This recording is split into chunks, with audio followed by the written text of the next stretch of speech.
மாண்பு சட்டமன்ற உறுப்பினர்கள் தங்கள் பணிகளை ஆற்றுவதற்கு அரசின் சார்பாக வாகனங்கள் வழங்குற போது யாருக்கு ஒரு தனி மரியாதை இருக்குது. நீங்கள் எத்தனை கோடியில் கார் ஓட்டினாலுமே அரசு கொடுக்கின்ற காரிலே போகிற போது அதற்கு தனி மரியாதை இருக்கும் ஒன்று. ஆனால் எங்களை பற்றி நீங்கள் சொல்லுகிற போது கார் ரேஸுக்கு 24 கோடி செலவு பண்ணீங்களா? அதெல்லாம் யார் அப்பா காசு?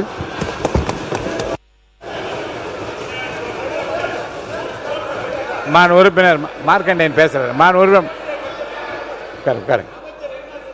மாண்புமிகு கே என் நேரு அவர்கள். அமைச்சர் என்ன சொன்னீங்க? 24 அவை முன்னவர் உட்காருங்க. அவை முன்னவர் கார் ரேஸுக்கு 24 கோடி செலவு பண்ணி அது எந்த பணம்னு கேட்டேன். கே என் நேரு மாண்புமிகு கே என் நேரு அவர்கள். ஸ்போர்ட்ஸ் மினிஸ்டர் அமைச்சர், அவர் ஸ்போர்ட்ஸ் மினிஸ்டர் செஸ் நடத்தினாரு, ஹாக்கி நடத்தினாரு. அது மாதிரி தான் வெளிநாட்டில் இருக்கிறது மாதிரி இங்கே இருக்கிற கார் நடத்தினாரு. கார் நீங்க 20 இல்ல நான் சொல்றேன் கேளுங்க. நீங்க கார் நடத்தின உட்காருங்க தம்பி உட்காருங்க.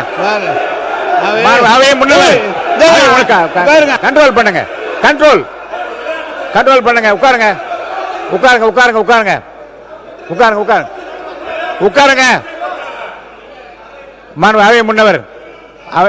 அவை முன்னவர் உட்கார சொல்லுங்க. எங்க அரசு கொறடா? எங்க அரசு பேரவைத் தலைவர் அவர்களே, அரசு கொறடா எங்க பாக்குறீங்க? சொல்லுங்க எல்லாரையும்.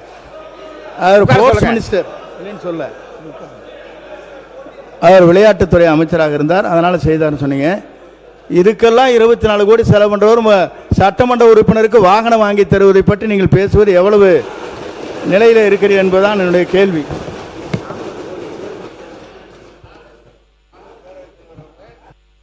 மைக் கொடுங்க.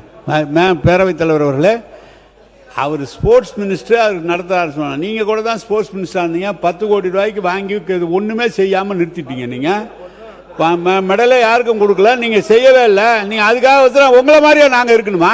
எப்படி இல்ல, நீங்க ஆதார் இருந்தா சொல்லுங்க. இப்ப நீங்க செய்யலன்னு சொல்லுங்க. இருங்க, கார் ரேஸ்க்கு நீங்க செலவு பண்ணியான்னு சொல்லுங்க. அவை முன்னவர் பேசுங்க. இல்ல உட்காருங்க. நீங்க அண்ணே உட்காருங்க. அண்ணே இருங்கண்ணே, உட்கார சொல்லுங்க. அதனால கேட்குறேன். நான் சொல்றேன்.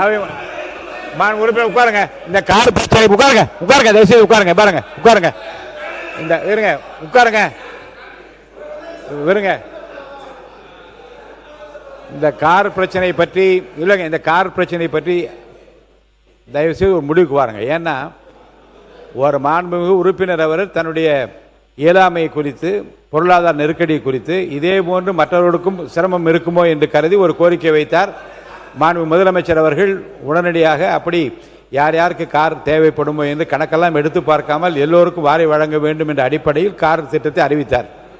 இதிலே திராவிட முன்னேற்ற கழகத்தை பொறுத்த வரைக்கும் எங்களுக்கு வசதி வாய்ப்பும் இருக்கிறது, மற்ற பிரச்சனைகளில் நீங்கள் கவனம் செலுத்துங்கள், எங்களுக்கு தேவையில்லை என்று சொன்னபோது, தேவை இருக்கின்றவர்கள் அந்த வாய்ப்பு எங்களுக்கு ஏற்கனவே இருக்கிறது என்று கருதுகின்றவர்கள் வேண்டாம் என்று சொன்னால் அதில் தடை எதுவும் யாரும் சொல்ல முடியாது.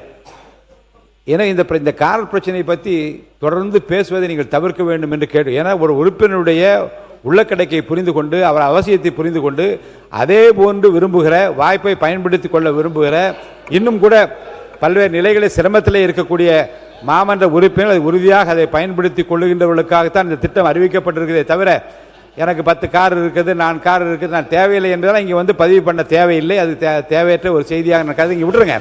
வேறு உட்காருங்க. நீங்கள் இல்லைங்க, உட்காருங்க. அதுக்காக வந்து இருங்க. அரசாங்கம் அதுக்காக கார் கொடுத்ததற்காக நீங்கள் வந்து அந்த மானியத்தை கொடுக்கவில்லையே, இந்த திட்டத்தை அறிவித்து என்று சொல்ல வேண்டிய அவசியம் இல்லை. ஏனென்றால் இதுவும் தேவை, அதுவும் தேவைதான். இருங்க, அந்தந்த காலக்காடு இல்லை தேவை இல்லை, எது தேவையோ உரிய நேரத்தில் அது அளிக்கப்படுகிறது. விரைவாக தொகுதிகளுக்கு சென்று தங்கள் பணிகளை ஆற்றுவதற்கு இது ஏதுவாக இருக்குமேனால், அது பயனுள்ளதாக இருக்குமேனால் அதை செய்ய வேண்டும் என்கின்ற முதல்வருடைய அறிவிப்பை நான் வரவேற்று அதோடு நிறுத்திக் கொள்ள வேண்டுமே தவிர, இதை ஒரு பிரச்சனையாக்கி இதை கொடுத்தீர்கள், அதை ஏன் கொடுக்கவில்லை, இதை ஏன் கொடுக்கவில்லை என்று கேட்பதில் எனக்கு உடன்பாடு இல்லை. உறுப்பினர் மார்க்கண்டேயன் நீங்க தொடர்ந்து பேசலாம். எதிர்க்கட்சி தலைவர் சொல்லுங்க. பேரவைத் தலைவர்,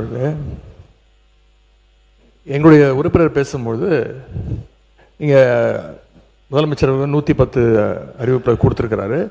எங்களுடைய தலைவர் எடுத்த முடிவு, யார் யாருக்கு கார் இல்லையோ அவங்களுக்கெல்லாம் நீங்கள் வாங்கி கொடுங்க. விவசாய கடன்லாம் இன்னும் தள்ளுபடி பண்ணல. அதெல்லாம் நீங்கள் தேர்தல் கொடுத்த அறிவிப்பு வாக்குறுதி. ஆட்சி பொறுப்பு இருக்கும்போது என்ன சொன்னீங்கன்னா, சென்ற அரசு கஜானாவை தொடச்சி வச்சுட்டு போயிட்டாங்கன்னு இப்படிலாம் குறை சொல்லிட்டு இருக்கீங்க. எனவே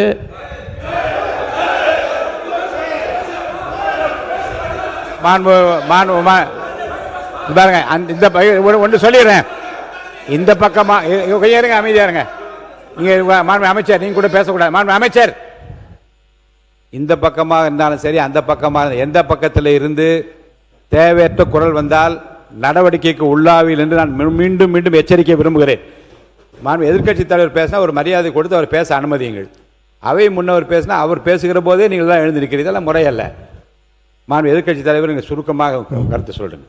எனவே எங்களுடைய திராவிட முன்னேற்ற கழகம் எடுத்த ஸ்டாண்ட் வந்து, அரசு வந்து கண்டிப்பாக யாருக்கெல்லாம் கார் தேவையோ அந்த நிலைமையில் இருக்கிறவங்களும் வாங்கி கொடுங்க. திராவிட முன்னேற்ற கழக உறுப்பினர்களுக்கு தேவையில்லை என்று நாங்கள் தெளிவாக சொல்லிவிட்டோம். நீங்களும் கார்லாம் யாரும் வாங்கி கூடாதுன்னு நாங்கள் யாரும் சொல்லவே இல்லை.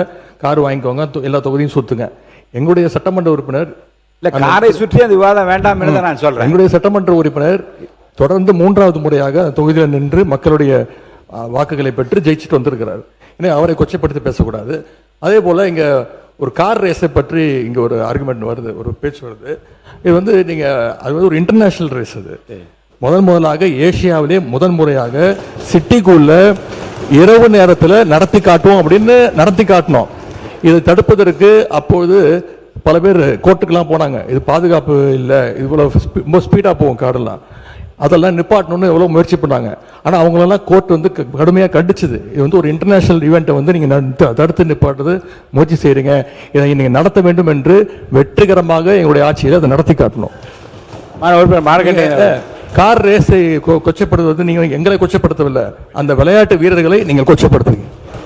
மக்கள் நலத்துறை அமைச்சர் தலைவர் அவர்களே, இப்போ கார் கொடுத்தது அரசுக்கு இப்போ மாதிரி நிதி பற்றாக்குறை இருக்குது, கார் கொடுத்துருக்கீங்க அப்படின்னு தவிர்க்கலாம் நீங்கள் சொன்னீங்க. சென்ற ஆட்சியில் நீங்கள் நிதி பற்றாக்குறை காரணமாக தான் மகளிர் உரிமை தொகை கூட லேட்டாக ரொம்ப 24 மாதம் கழித்து தான் நீங்கள் அறிவிச்சிங்க. என்ன சொல்ல வரேன்னா, அப்போ நிதி பற்றாக்குறை இருக்குன்னு தெரிஞ்சும் அரசு செலவில் கலைஞர் அவர்களுக்கு கடலில் பேனா வைக்கலான்னு சொன்னீங்கல்ல, அந்த திட்டம் மட்டும் எப்படி சார்? அதனால ஒவ்வொரு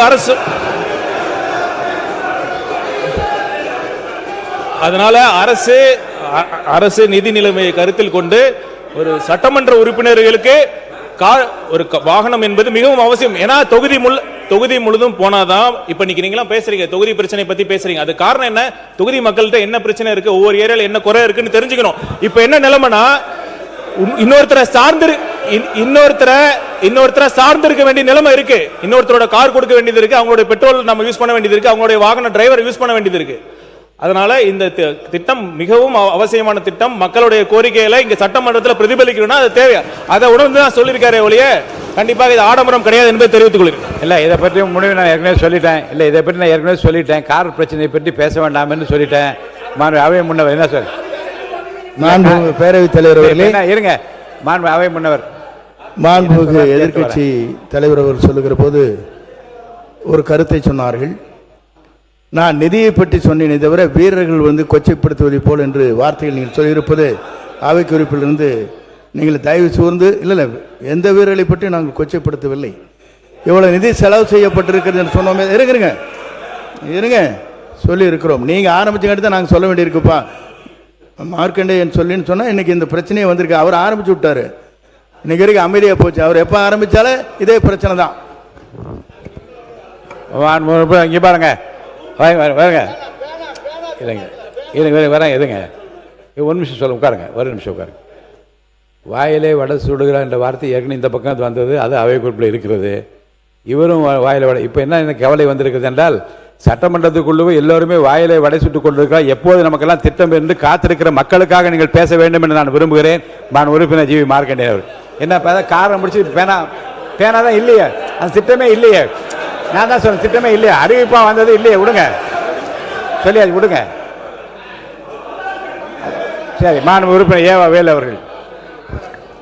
மாண்புமிகு பேரவைத் தலைவர்களே, தமிழ்நாட்டில் இருக்கிற எழுத்தாளர்கள், இலக்கியவாதிகள், இன்னும் சொல்ல போனால் முன்னாள் துணைவேந்தர்கள், பொதுவெளித்தலில் ஏற்பொருளும் கலைஞருடைய சேவையை பாராட்டி இந்த தமிழ்நாட்டுக்கு அவர் தான் சிற்பியாக இருந்து திராவிட இயக்கம் அவர் முதலமைச்சராக இருந்து தமிழ்நாட்டுக்கு போட்ட ஆணை இருக்கிறது பார், அதுக்கு இணையான ஆணை யாரும் போட முடியாத அளவுக்கு அவர் செய்தவர். அதனால் அவருக்கு ஒரு நினைவு ஒரு சின்னத்தை உருவாக்க வேண்டும் என்று கோரிக்கை வைத்தார்கள்.